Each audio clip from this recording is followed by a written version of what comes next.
Hello, my name is Shirley Washington, and today I'm going to be doing my post-operative teaching exercise video with my husband, Gage. So before I would do anything with the patient, I would do hand hygiene, wash my hands, and then I would introduce myself. So that would be the first step before I did anything else. The first exercise I'm going to go over is diaphragmatic breathing. Okay, so go ahead and turn towards me. Your feet flat, like that.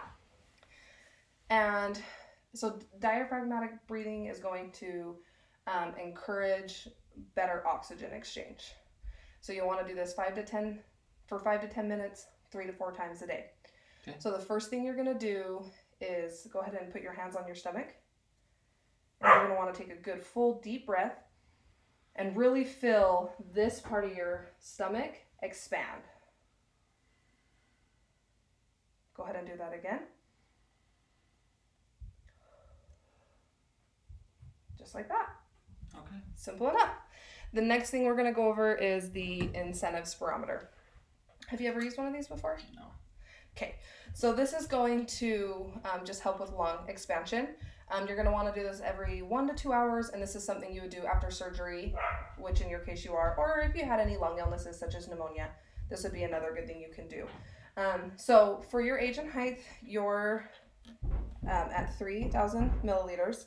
And if you can see here, there's a little smiley face.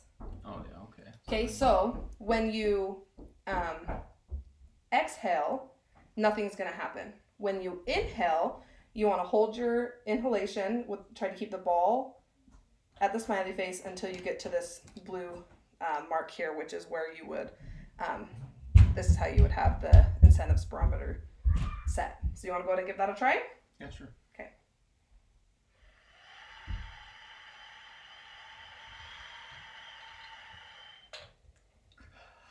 That was really good. Good job. You got the hang of it. That was perfect. So again, you'll want to do that every 1 to 2 hours, and it just will help with your lung expansion. So next, we're going to do huff coughing. So you're going to sit straight up, and you're going to tilt your chin just a little bit up, just like that. That's perfect.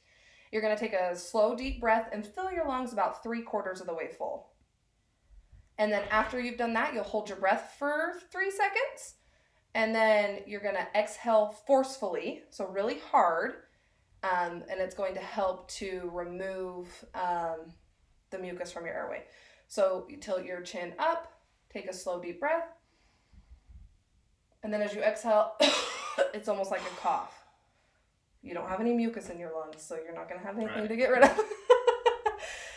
Anyway, so you would do that about 5 times to work on airway clearance if you needed to.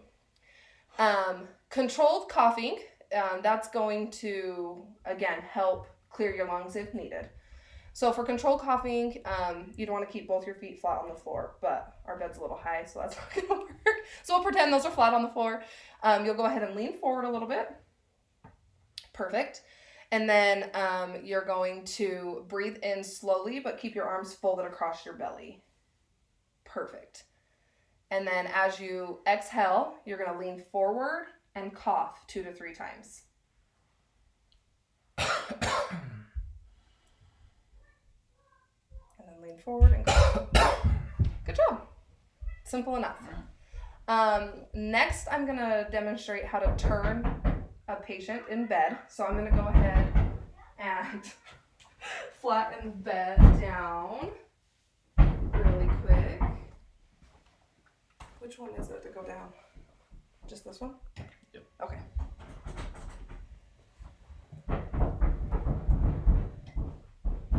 Jameson, I'll be up in a minute. Why are you taking forever? Thank you for being patient. Perfect.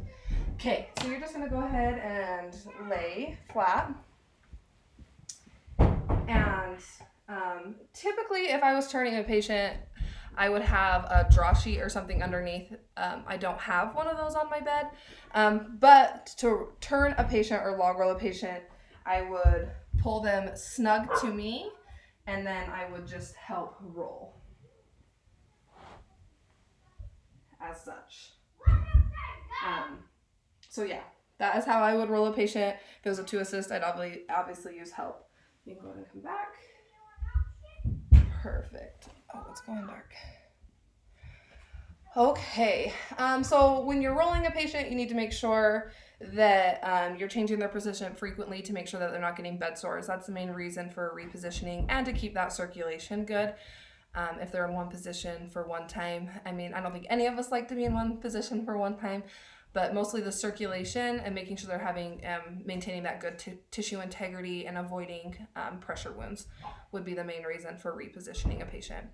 And lastly, we're going to do some leg exercises. So are you comfortable? Yeah. Okay. So the first leg exercise, we'll just go ahead and bend your knee here and put your foot up in the air. Just like that. And you would hold for about 5 to 10 seconds. And then you could release here.